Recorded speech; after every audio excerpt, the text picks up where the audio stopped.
thank you everyone for joining our session today on empowering business innovation in Saskatchewan. My name is Kari Harvey. I'm the CEO of Innovation Saskatchewan. And for those who are not aware of what our organization is all about, we are basically an agency of a government here in Saskatchewan that works within the technology ecosystem to deliver various programs and initiatives to help build a strong tech sector in the province. I know that I speak for everyone on the panel here today that we're really excited to be here to basically let you in on the best kept secret in Canada when we share with you all the interesting and exciting things that are happening in our great province here. So for a lot of people, when you think about business in Saskatchewan, I think what comes to mind first is agriculture, mining, energy, and of course, those sectors are and will continue to be important drivers for our economic growth in the province. But what a lot of people don't realize is the importance of the tech sector in Saskatchewan. Earlier this month, a study on the labor market and economic impact of the sector was released, which showed that in 2018, the sector generated $4.7 billion or about 5.6% of GDP. So these are really impressive numbers and show the importance of technology and the technology ecosystem to the province.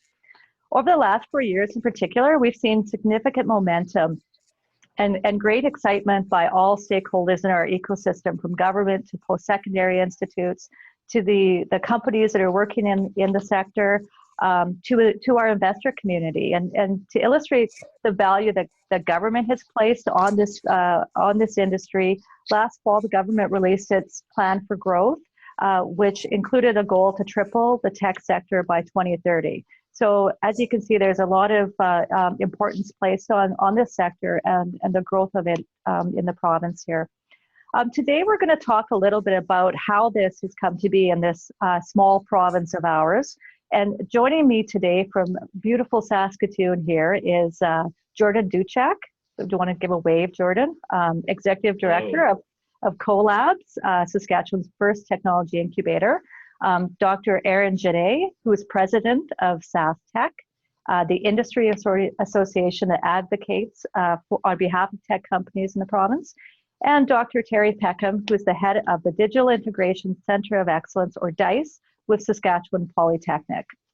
So let's just dive right into things here. I have a series of questions that I'll pose to our panel, but we will leave some time at the end of the session for questions that anyone who has joined us may want to raise.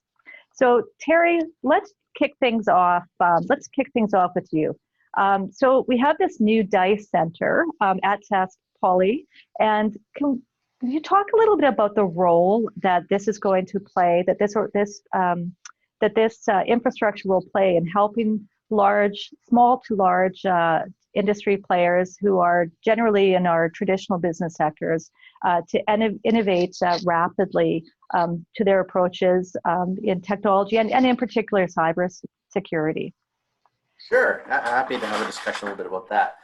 So first thing I want to kind of say is the DICE is actually proud to be one of the newly minted technology access centers in Canada. So there were a group of us that were accepted. So that's a federally funded organization which helps, I guess, provide resources to industry partners across the country, which is something that we've already been doing with a lot of our work.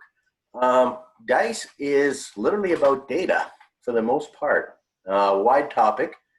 We deal in data stewardship in some very specific ways, but our job for the most part is to take technologies that's been developed in universities in the high-tech sector and bring that to industry throughout the province and throughout Canada as well. So this conference is really all about data. Yeah, we say cybersecurity, but really, what are the cybersecurity hackers after? Well, they're after your data. We're about privacy. That's an important component of what we do.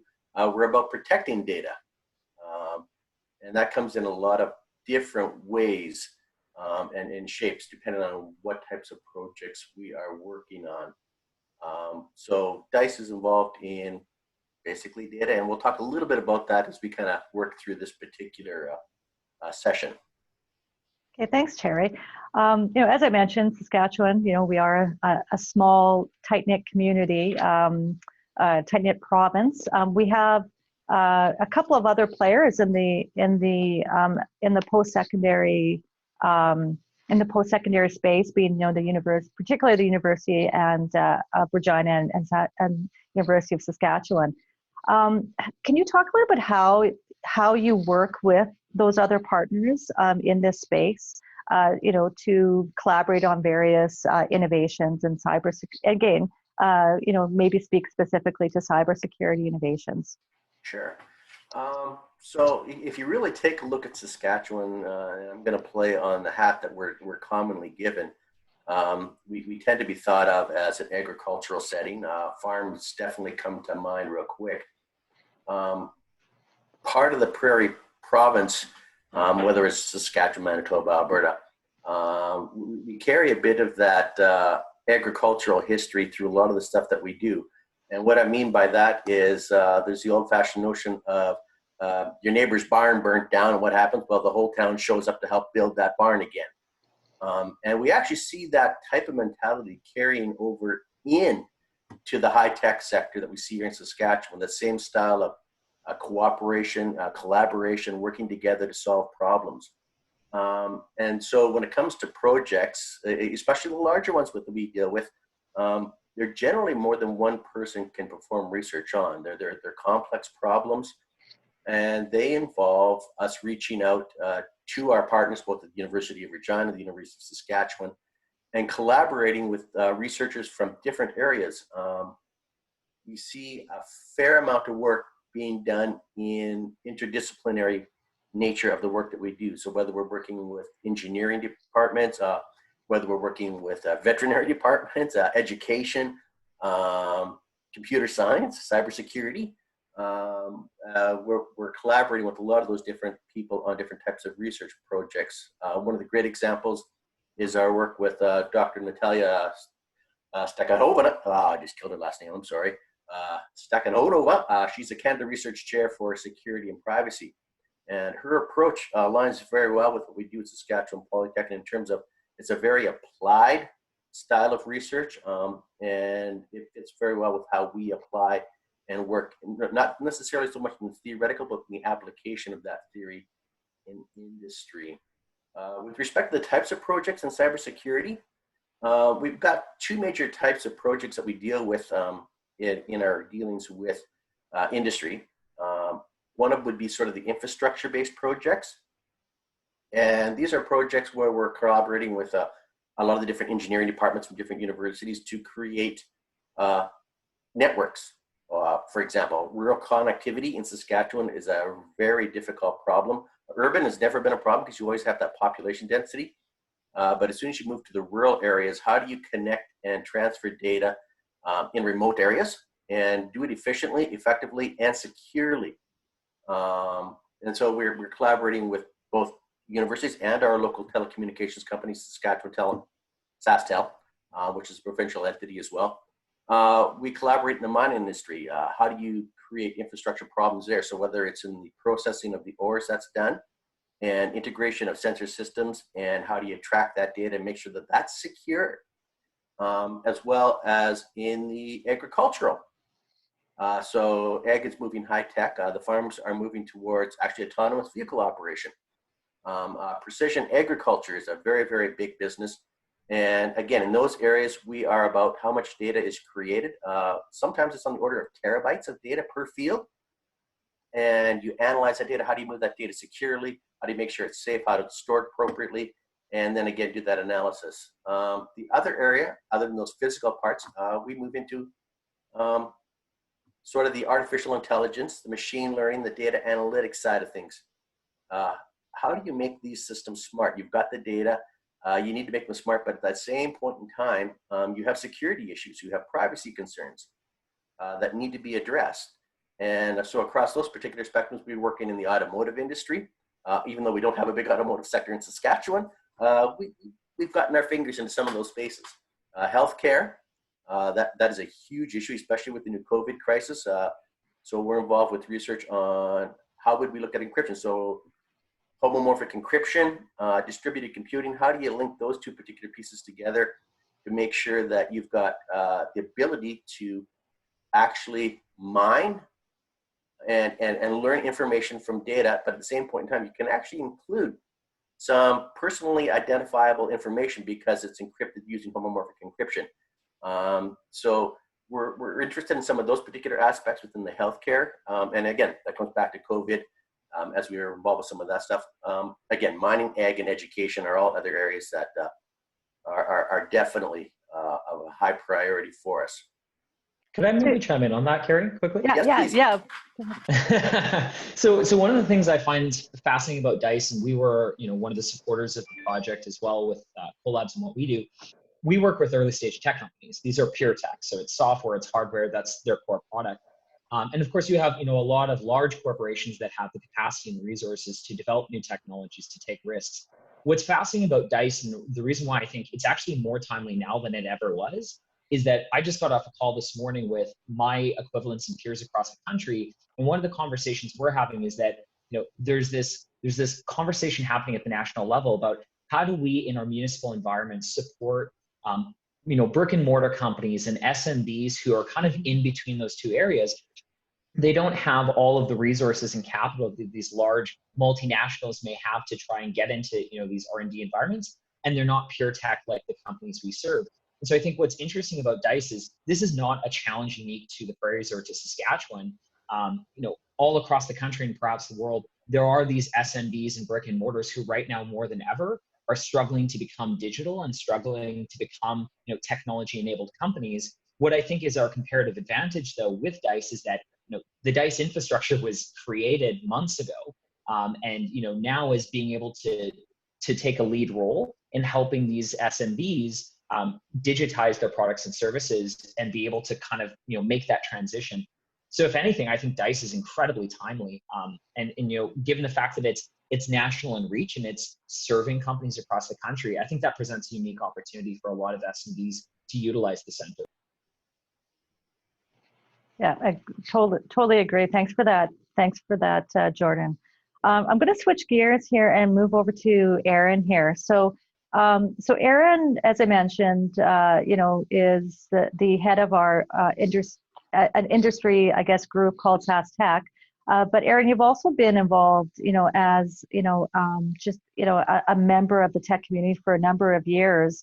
As an employee with one of our large anchor companies, tech companies in the province. Can you talk a little bit about what the industry looks like here in Saskatchewan, and from your perspective, and from the perspective of kind of someone who's been in the in the trenches, so to speak, how has it really grown in the last few years? Yeah, so I started with a startup 8 years ago out of my PhD, and the difference between 8 years ago and now is, the province is almost unrecognizable in terms of the change. You could pretty much name all of the primary tech actors in the province. And 8 years ago when I started, we didn't have any major companies in either. A few were in the process of being acquired by slightly larger conglomerates, but now we have quite a few playing very heavily in the province. I think the growth story is not just in terms of the number of companies, but also the revenue of those companies and also the number of people that they've employed. And all of those are through the roof, including the venture capital numbers, which I'm sure Jordan will touch on later on, but the investment amount from both within and without the province has risen shockingly, in a good way. About 3 years ago, our industry actually started paying attention to this and trying to understand exactly what was happening, largely at the request of the government of Saskatchewan. And in that time, we kept making estimates about the number of open jobs. We're all aware that we're struggling to fill jobs to some degree. It was certainly possible to get people, but it was always a lot of work. And we wanted to be able to help our post-secondary institutions figure out what the best kind of training was for getting the right kinds of employees. We wanted to try and understand, help the government understand how they could fund the post-secondary institutions and where those funds could be directed in the event that they had control over that. And we wanted the post-secondary institutions themselves to be able to understand what was happening. For instance, the computer science department at the University of Saskatchewan has been the fastest growing department in the province for the last 6 years, experiencing about 16% year-over-year growth in graduates, which is amazing if you think about it. It wasn't from a small baseline either. So we've been estimating there were about 200 jobs open maybe at any one time, and our numbers were quite a ways off. Every time that we've looked at it or actually gotten a more effective analysis done, it's shown us that we were underestimating significantly. So really, coming into Saskatchewan to work as an employee is very different now from 8 years ago. There's lots of different opportunities at lots of different companies. Those jobs are good jobs. We're showing our median salary to be 43% over the median salary for the rest of the province in any other type of employment. We have 52,000 people employed in the tech industry in the province right now. And as you said, it's 5.6% of the economy. So it's being recognized as one of the emerging pillars of the Saskatchewan economy. If anybody had said that 8 years ago, you would have been laughed at. I think if you said 3 years ago, you would have been laughed at. Yeah, well, 3 years ago we started talking about it, but yes, absolutely. And I've been in meetings where people have said, "Oh, you guys, it's just such a small part of the economy. It really doesn't matter." And well, that's been proven wrong now. I had an angel investor at an event in Toronto 3 years ago ask me if we had internet. Yeah. Well, I think that, to your point, Aaron, like the role that SaskTech has played in creating an awareness, not only in government, but in, with the public around, what actually was happening in this sector. It was really flying under the radar. And because, we look at, as I talked about earlier, we have, sectors like agriculture and energy who have big, associations that represent and can be a voice, right, for their particular industry. And so I think that the fact that SaskTech was able to come together and to be able to start telling that story has made an incredible difference, right, in terms of government understanding what the potential could be and what kind of policies and initiatives that we need to put in place to help support that growth, right? So, Terry kind of touched on it a little bit, right? When he covered off all of the different sectors that are relying on tech in the province, ag tech, mining tech, health tech, and all of these sectors really within Saskatchewan have changed radically in the last 5 years as well. 5 years ago, mining was not talking about autonomous mining and connected workers and data lakes, and now they are. Now that's top of mind for the companies. They're making huge commitments to invest billions of dollars in transforming their businesses. The same thing in agriculture. Autonomous agriculture, the kind of data gathering that Terry was talking about, all of those things are now common rather than kind of just pipe dreams. And that research, but also that applied work with companies, both startups and major players investing in the province are really prevalent. And so, part of the story is, yes, suddenly we have this rather large and rapidly growing software industry. The other part of it is that software industry is the tip of an iceberg of technology integration that is much, much, much bigger. And all of that feeds back and forth. We train people in our pure software industries. In Siemens Digital Industries, we're working with simulating what happens when you start putting together semiconductors and running them in the real world. Our people go off and they work in health, and they go off and they work in a startup for agriculture. And then they come back to us later, which is what we like if everyone else trains our workers. But the point is that there's a lot of movement now.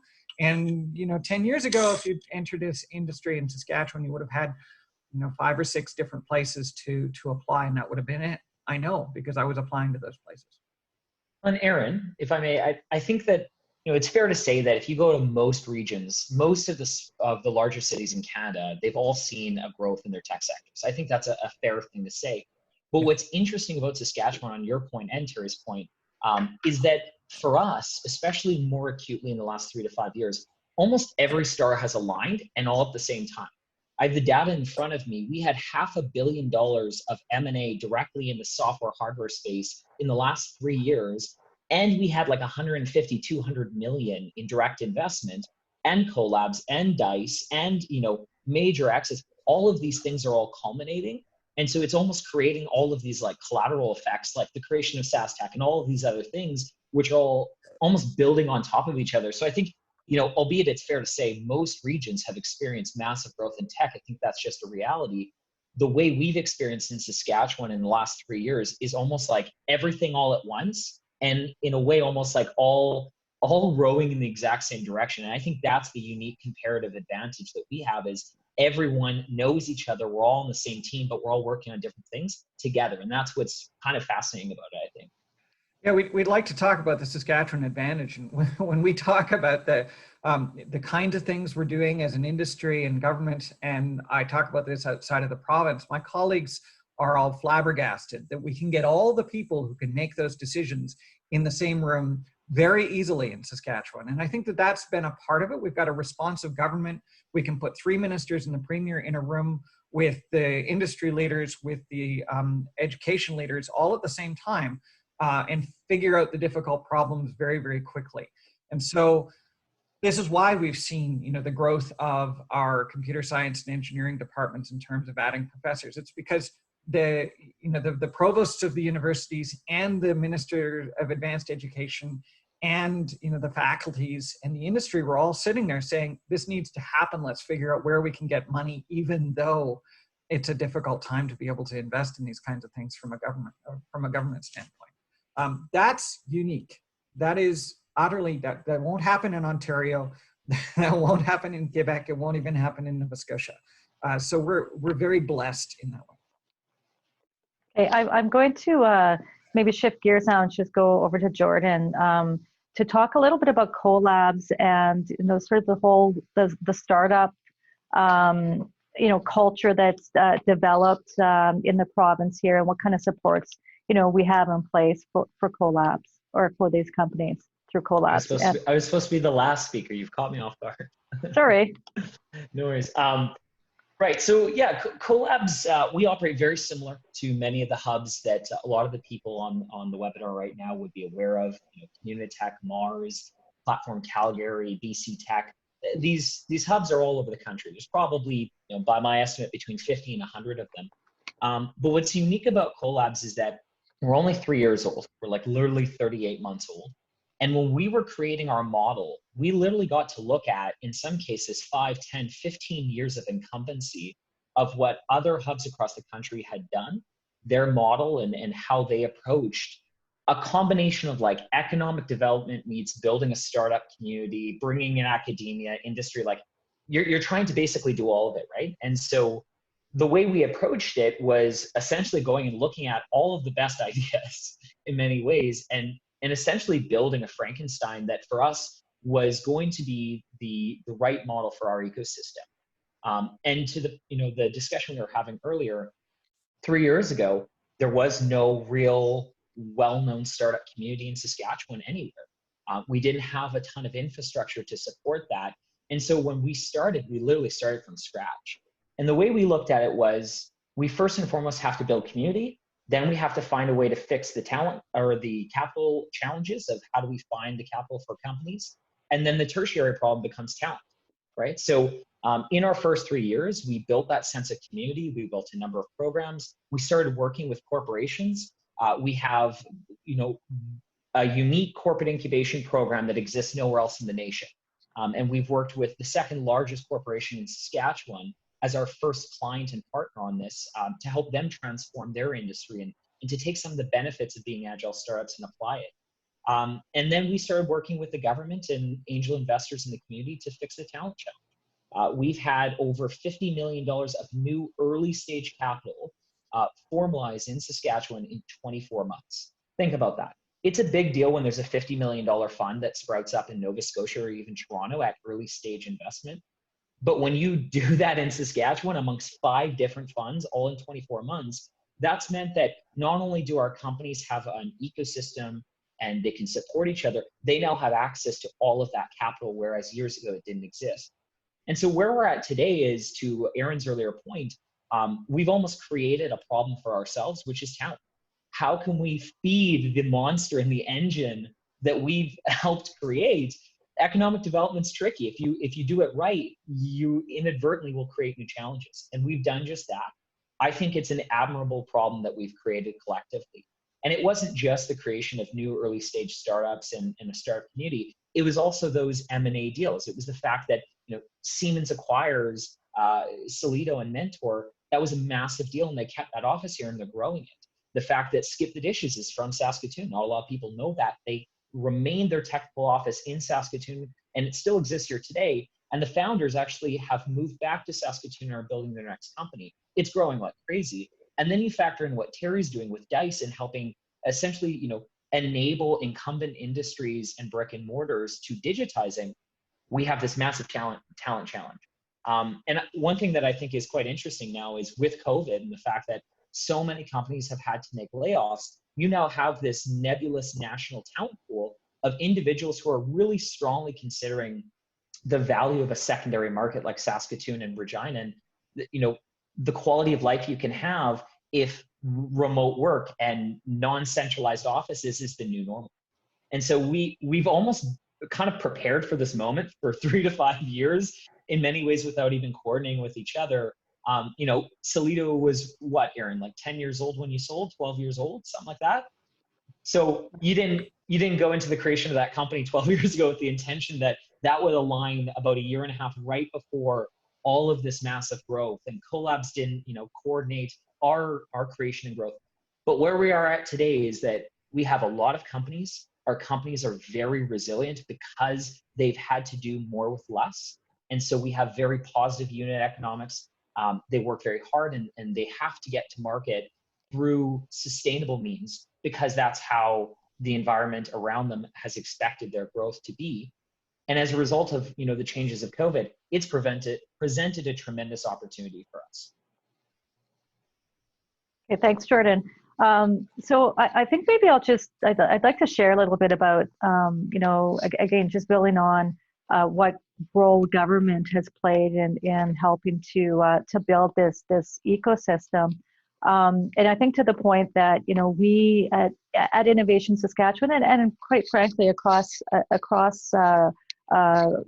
with my colleagues in other ministries, we try to be as connected as possible to our stakeholders, and as a result, we've been able to really help develop that environment that's going to help with growth. And we've been doing this through a few different ways. We've done it through we are working with a tax incentive program. So for example, we have the most aggressive angel investment tax incentive program across Canada, which is a 45% non-refundable tax credit. We have what's called the Saskatchewan Commercialization Innovation Incentive, which is basically a reduction in corporate income tax for a period of time for commercializing IP here in the province. But we're also doing it through looking at government. I like to call it government as a receptor to helping to build our ecosystem here. And so we've initiated a few different programs around introducing startups through a matching program called Made in Saskatchewan Technology, where we will match startups with program areas in government that may be able to work with them to apply their technology in their program areas. And then we're also doing innovation challenge programs where we tap into the creativity of our our innovation ecosystem to find ways to solve government challenges that we face. So, for example, the very first innovation challenge that we did related to how technology can help alleviate some of the challenges that we face in rural Saskatchewan around rural safety and rural property security. So, and we've seen these, I think, as being a very effective way. Again, connecting. There's sort of I would say a spin-off benefit in that we are introducing government to innovation, but it's also a way for our startups to be able to learn how to do business, and almost like a step forward into how you can access procurement with government as well. So we're trying to take a number of different avenues to help support the ecosystem. I'm just looking at the time here, and we have about 15 minutes, and I want to make sure that we have some time here for questions. And so I'm just looking here. It looks like we do have one question. Okay, do you have suggestions to formulate awareness user programs in preparation for new cyber norms? Terry. This is actually it's a good question, and actually it's one of the ones that we've actually tackled. And this one's been tackled in conjunction with the Ministry of Education, with SaskTech, and some of the businesses within Saskatchewan University as well.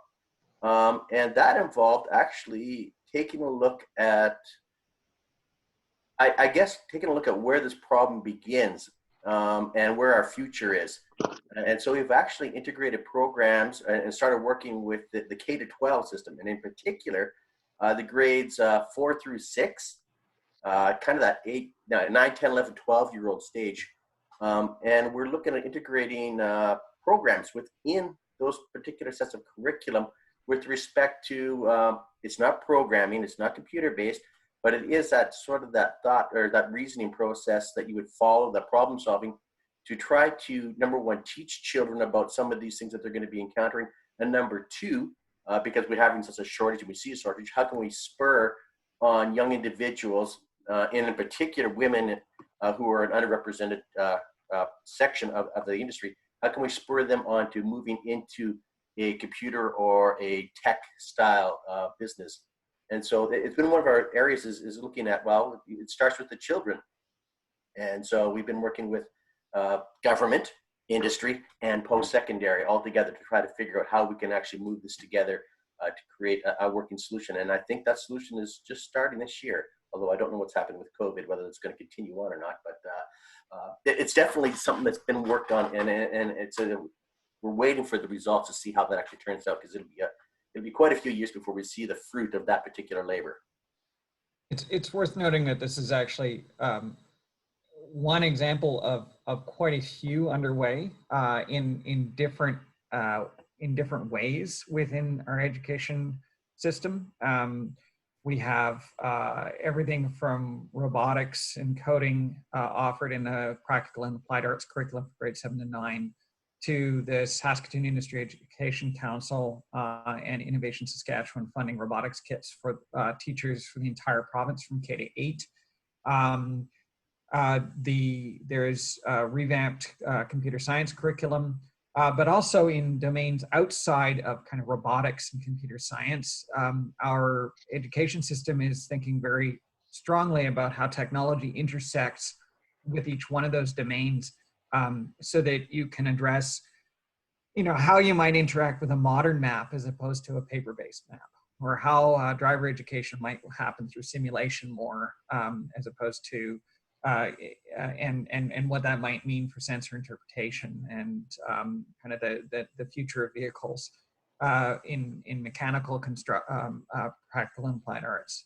So there is a lot of dynamicism. Jeepers, that's a tough word to get out.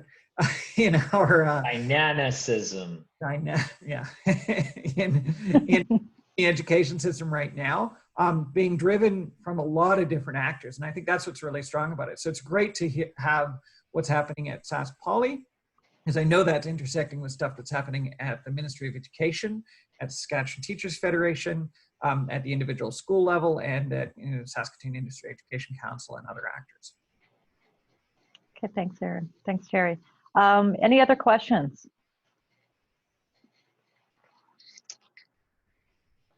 Okay. All right, there's certainly a lot of business that have altered their offerings for the purpose of continuity. Do you think that the emergence of these initiatives will shift how business is conducted long-term, or practices that will fall once things pass? I can speak a little bit to industry on that. We have a variety of responses within the context of the technology industry, and certainly examples happening around the world, and even here in Canada, such as Shopify moving to kind of a permanent recognition that working from home is a reasonable position. I think that in the same way as we were able to respond quickly and effectively to getting our workers at home here at Siemens, we also recognize that we're not going to be able to sustain that for people without childcare options, for instance. And so it has introduced its own challenges that are not being resolved quickly or easily either. And so in the end, I suppose it depends how long this goes on and what the response of various governments are and individual workplaces. But in those businesses that have been able to respond by moving more to online and have had the benefits of that, I'm sure they're going to try and retain that as much as possible, while also recognizing that they need to manage the drawbacks of it.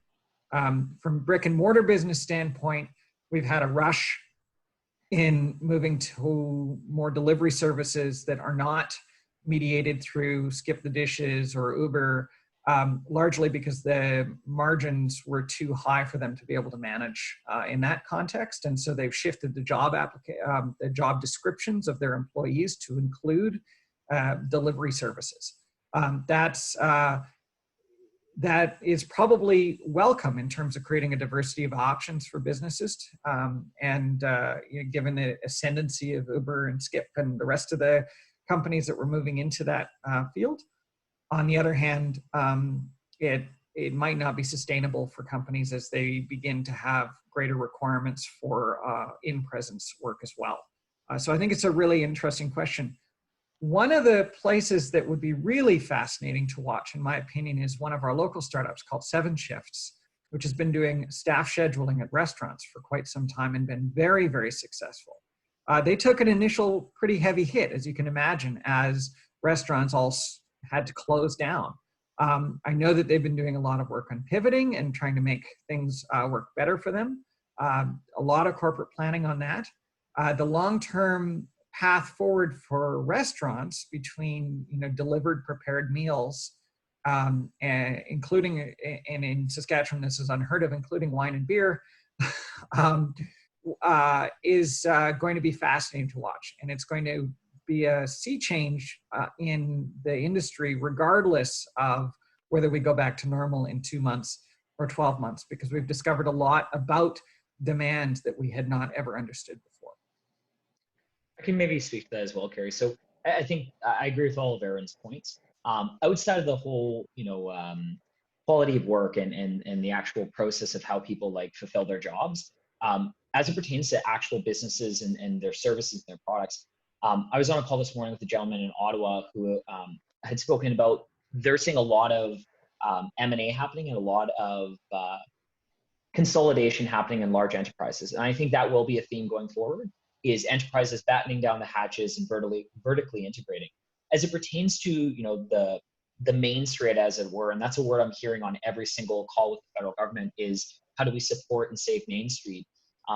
I think there's 2 schools of thought. One is these kind of reactionary changes and changes in the delivery of services and products, but the changes to those products themselves will in effect have these long-term consequences. That's one school of thought. The other school of thought is people are going to be dying to be able to consume those products and access those services the way they used to. There's going to be a massive flood in the market after there's a vaccine, those kinds of things. I think both are accurate. The answer is that they're both correct. But the former being these new ways of doing business and delivering products and services, that is something that would have taken years to slowly make its way in the market. And I think that is now going to be 50% of the equation. And so, Main Street won't go away, but this new emergence of digital products and services that used to only be delivered in person in Main Street is now something that I think there's a massive consumer desire for. And, like most things, there's going to be people who want to access that. It's just been brought forward years from the future to basically today. So I think there's going to be opportunity on both sides. There's going to be a lot of companies that won't make it through this. And that's going to create a lot of opportunity for new companies and new entrepreneurs. But consequentially, there's going to be also a lot of businesses that go digital and never go back. And so I think both are correct. Okay, thanks, Jordan. We probably have time for one more question. If anybody has something they want to raise for our panelists.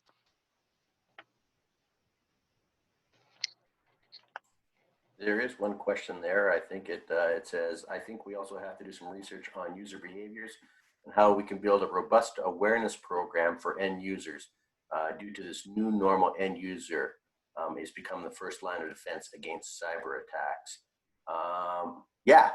We're working on that right now as you speak. That's sort of where I'm going with some of the homomorphic encryption and being able to include some personally identifiable information.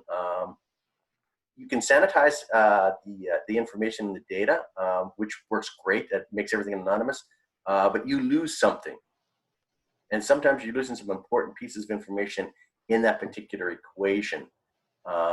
And if there is a way that we can still encrypt that information, perform the analytics on an encrypted data, which is what homomorphic encryption does, we're going to be able to learn a few things that we may not have been able to learn in the past due to privacy considerations. That's opening the door. That being said, this is still research. This has not been solved. So that's sort of one of those projects that's kind of moving forward. But yeah, it's kind of, that might take on that. But anyways, but yeah, it's definitely an area that I think is very timely and important. Anybody else that wants to weigh on this one? I just want to point out we're actually well situated in Saskatchewan to be able to do this research and apply it effectively because of the interaction between Sask Poly, the U of R, and the U of S. U of S has a real powerhouse human-computer interaction lab with lots of research actively going on there on the user end. There's a lot of excellent research in AI happening at U of R, which can inform this stuff heavily. And then, of course, you have the applied end and the pointy end of the stick there with a specific emphasis on cybersecurity, Terry. So I think there's a really interesting synergy. And unlike many jurisdictions, it's very cooperative here in Saskatchewan. All right. So I think with that, our time is pretty much up here.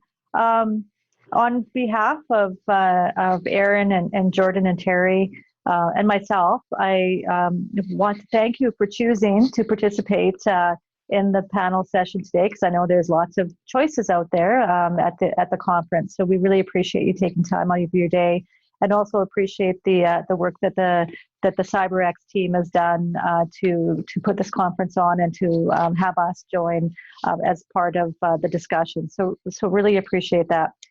So we hope that we've shed a little bit of light on all the fantastic and exciting things that are happening in Saskatchewan and in our technology sector, and then perhaps have even piqued some of your interest in coming here to check things out, or to explore some further collaborations with any of us here that are on the panel. So I think with that, I will close the session out. And again, thanks everyone for joining us.